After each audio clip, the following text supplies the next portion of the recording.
புதுசா தமிழக வெற்றி கழகம் இந்த தேர்தல களத்துல இறங்கி இருக்கிறாங்க. கோவை மாவட்டத்துல இளைஞர்களுடைய வாக்கெல்லாம் பிரதானமா பிரியும் சொல்றாங்க. அதிமுகவுக்கு எதுவும் பாதிப்பு இருக்குமா? அதிமுக சுத்தமா பாதிக்காதுங்க. அது இளைஞர்கள் இப்ப மெயினான ஆளுகளை எங்களோட வர்றாங்க.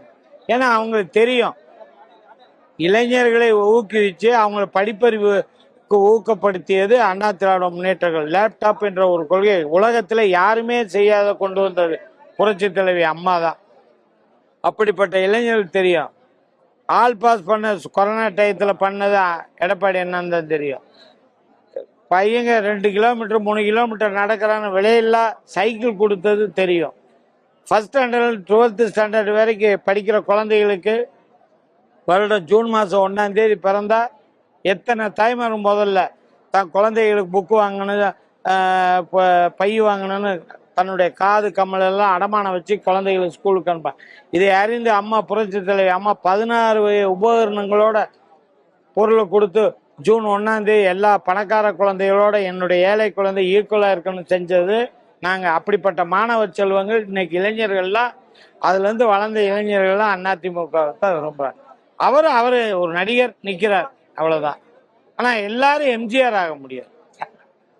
எம்ஜிஆர் ஒருவர் தான். அது எங்கள் இயக்கத்தை கண்ட கொடுத்து சிவந்தகரங்கள் சொந்தக்காரர் மக்கள் தலைவர் எம்ஜிஆர் தான். ஒரே எம்ஜிஆர் தானா, ஒரே காமராஜர் தானா, மீண்டும் அவங்க மாதிரி யாரும் வரமாட்டாங்களா? மக்கள் இயக்கத்துல இருக்கிறதா விஜய் சொல்றாரு. அதனாலதான் நான் வந்திருக்கிறேன். மக்கள் நீங்க வாங்க, உங்க வீட்டை விட்டு அடிக்கடி வெளியே வந்து மக்களை சந்திங்க, மக்கள் குறைகளை கேளுங்க. நாங்க வரவேற்கிறோம். நாங்க விஜய் வரக்கூடாதுன்னு எல்லாம் சொல்லலை. நாங்கெல்லாம் வரக்கூடாதுன்னு சொல்லி கரூர்ல இன்னெல்லாம் ஆளுங்கட்சியா இருந்தா கூட பண்ண மாட்டாங்க. நாங்க இருக்கும்போது, எங்க எடப்பாடி என்ன இருக்கும்போது எத்தனை போராட்டங்கள் ஸ்டாலின் அவர்கள் பண்ணாங்க. இன்னைக்கு நாங்க ஒரு பொதுக்கூட்டத்தை நடத்தினால் கோர்ட்டுக்கு போய் ஆர்டர் வாங்க வேண்டியது இருக்கு. அதனால நாங்க அதை பத்தி கவலையப்படலாம். அம்மன் அர்ஜுனன் இறுதியான ஒரே கேள்வி. அம்மன் அர்ஜுன் நல்ல கிரவுண்ட் லெவல் பாலிடிக்ஸ் சூப்பரா பண்ணுவாரு, மக்களோட மக்களா இருப்பாரு. பட் இந்த தேர்தலை பொறுத்தவரை யார் வருவான்னு ப்ரெடிக்ட் பண்ணவே முடியலன்னு பரவாயில்ல சொல்றாங்க. உங்க காதுக்கு வருதா? எனக்கு என்னமோ அப்படி தெரியல. போற இடமெல்லாம் தம்பி நீ ஏற்கனவே இருந்து 5 வருஷம் அங்க போய் இப்ப வந்துட்ட, நீ எதுக்கப்ப இந்த சந்து பொந்தெல்லாம் வர்ற, இவ்வளவு கால் கெடுக்க வர்றேன்னா? இல்லைம்மா, நான் உங்களை விசாரிக்கத்தான் வரேன், நீங்க எனக்கு வாக்களிப்பீங்கன்னு எனக்கு தெரியும். நான் இருந்தாலும் உங்கள்கிட்ட வந்து அப்படியே குசால விசாரிக்கிறது தான் வர்றேன். மக்கள் என்ன இல்லை எங்க இயக்கத்தை ஏத்துக்கிறாங்க, அந்த இயக்கத்தின் மூலம் என்னை ஏத்துக்கிறாங்க. இரட்டை இலையை தான் எங்கள் தாரக மந்திரம். இரட்டை இலையில நின்னவங்க எந்த தப்பு தண்டாக்கு பண்ண மாட்டோம். அவன் பயந்த சுபாவம் உள்ளவன். அதுக்காக பயந்து அடிக்க வந்து அடி வாங்க மாட்டேன். திருப்பி ஸ்ட்ராங் அடிப்பேன், தலைவர் அடித்த மாதிரி.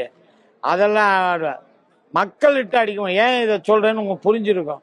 பிரியாணி கடையில் போய் பிரியாணி சாப்பிட்டு பில்லு கேட்டால் அடிக்கிறது, டீ கடையில் போய் டீயை குடிச்சிட்டு காசு கேட்டால் அடிக்கிறது, அந்த அடிக்க சொல்கிறேன். அப்படியெல்லாம் நாங்கள் அடிக்க மாட்டோம். எங்களை தற்காப்புக்குள்ள தெரியும்.